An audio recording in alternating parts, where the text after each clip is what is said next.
You can predict the roll of a pair of dice every time. In this video, I'm going to tell you how to do it. Watch out, Vegas, some people are going to get rich.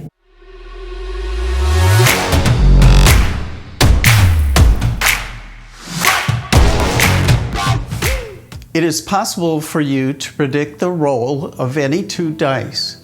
You just have to know a few things and make some calculations to do it. First, you have to know the starting position of the dice in your hand. Here they have a 4 and a 6 in the top positions. Call this the PT variable, where P stands for the position of the dice and T reflects the numbers on the top face. There are a few other things to know as well. Since the dice can turn, note their front face. Call this the PF variable, where P is the position and F is the front. In this roll, the faces are a red 2 and a white 2. Further, record the velocity of your hand, noted by the variable VH. The distance D above the table should also be considered, along with gravity G, temperature T, humidity H, time T, wind speed VW, and about 100 other variables. Once you have all the variable values filled in, you need a fast computer to make the calculations. Then you can predict the roll of the dice. Obviously, it is pretty hard to do all of that while you're rolling. It is not practical that you can know all the information and make calculations quick enough to forecast the outcome. It is safe to say that Vegas is secure for now. But the key point is, although it is not practical, predicting dice is possible. As a matter of fact, anything that follows the laws of physics is theoretically predictable, and everything scientists have studied over the years have followed those laws. They can use them to send men to the moon and back, or make the 4K TV in your living room functional. They only have problems anticipating outcomes when they don't have all the information or their calculations are faulty.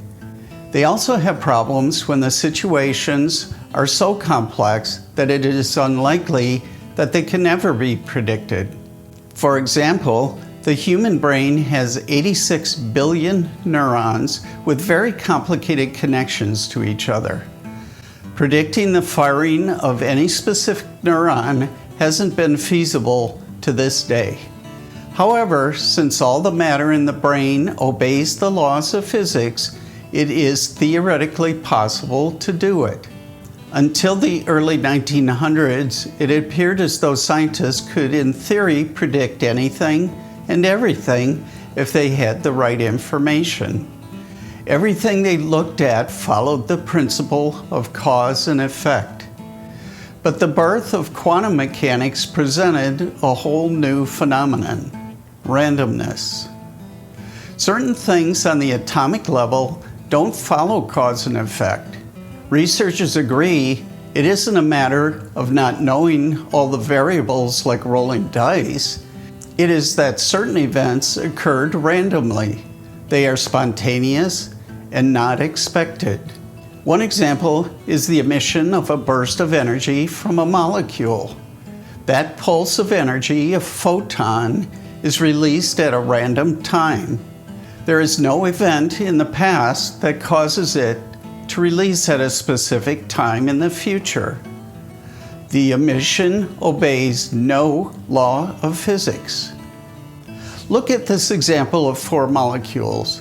They each have an extra amount of energy that makes them unstable, and they are marked with the letter U. When a photon is emitted, the molecule becomes stable and is marked with an S. This molecule here will eventually emit his photon, but at what time is unknown. The best scientists can do is determine a half-life.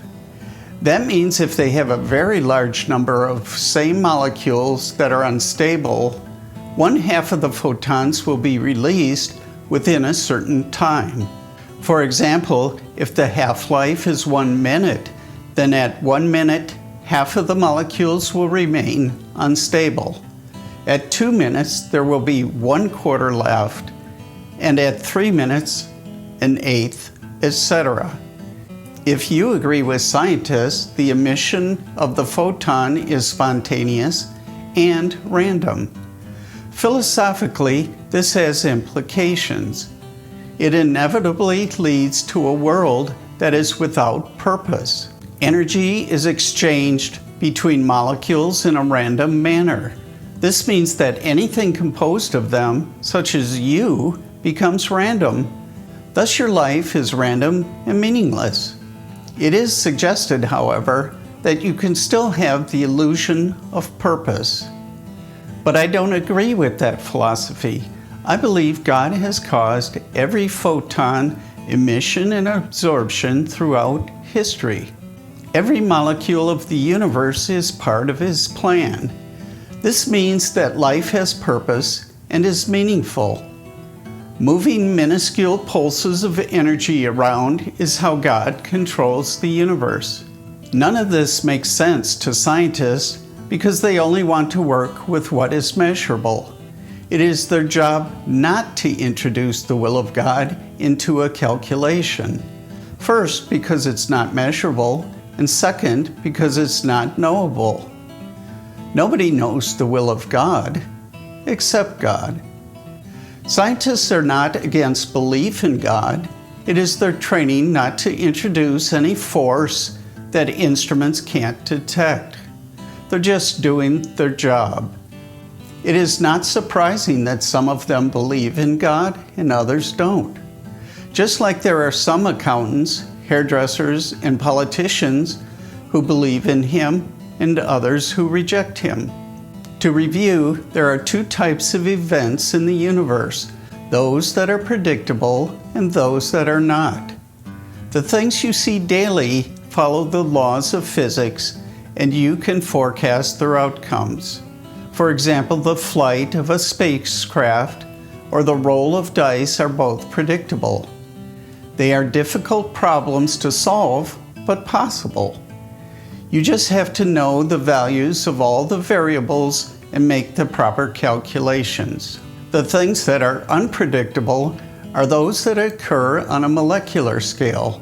For example, the emission and absorption of photons. Scientists say they are random, but I say God controls them by His will. If they are random events, they lead to a meaningless universe. If they are God-controlled, they lead to a purposeful life.